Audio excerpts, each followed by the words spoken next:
We can talk about space, where you think you've advanced with what you're doing of all these efforts.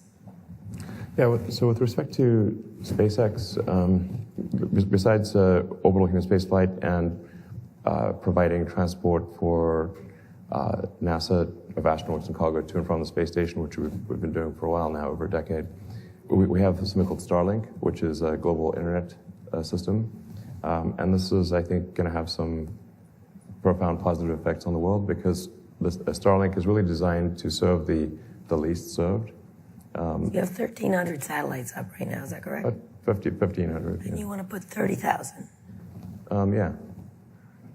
We'll get to space pollution in a minute, but explain what were the reasons for it. Yeah, so in order to provide high bandwidth, low latency connectivity to a large number of people, you need a lot of satellites, and they need to be at low Earth orbit so that latency is low.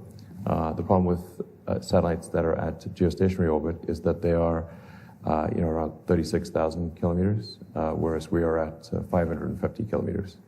So gigantic difference in latency.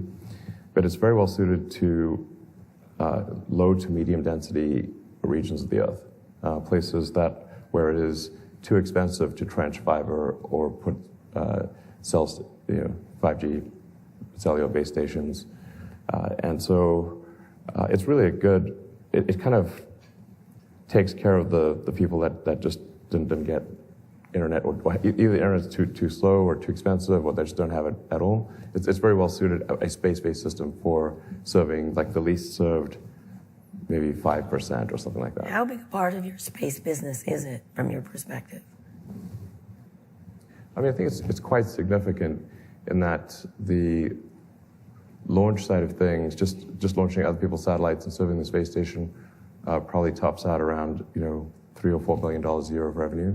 Whereas if we can get to, say, 3% of global internet traffic, then that's roughly $1 trillion a year business, then we can increase our revenue by an order of magnitude to more like 30 billion or something like that. And then we can use the proceeds from that to develop the rocket technology necessary to get humanity to Mars and to the moon and elsewhere in the solar system. Starlink is good in and of itself for providing, like I said, providing internet access to the least served in the world. It's a fundamentally good thing in that respect. And like I said, it'll provide a revenue stream for us to develop our next generation rocket, which is Starship.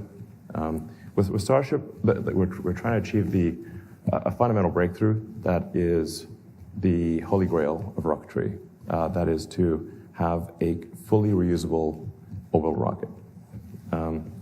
This is extremely fundamental.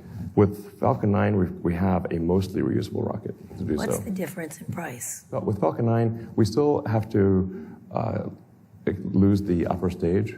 And you can think of each stage being like the equivalent of a jet airplane. So the boost stage is like the big jet airplane. Upper stage is the small jet airplane. We still throw away the small jet airplane every time. So Falcon 9 is able to be the most competitive rocket in the world because we recover the boost stage and the fairing. But still, our best case marginal cost of launch, not taking into account overhead allocation, is about $15 million. Per launch? Yeah, for 15 tons to orbit. Which is quite big.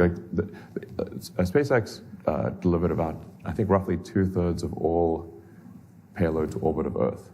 And most of the remaining third is China, and then everyone else is kind of in the miscellaneous. What's the cost differential between that and what you're aiming for?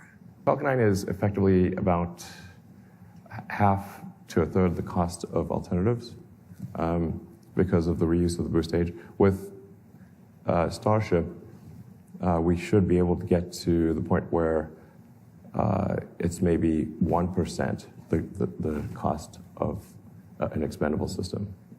So that would just be $1 million, right? Or potentially under $1 million. So is anybody close? For over 100 tons to orbit. 100 more than 15. You said 15. Yes, 100 tons likely, and with refinement of the design, probably 150 tons. 10 times the payload of Falcon 9 for 15 times lower cost. Essentially, with Starship, it is possible to make the economics close for creating a self-sustaining city on Mars, and a base on the moon for those who want to go there.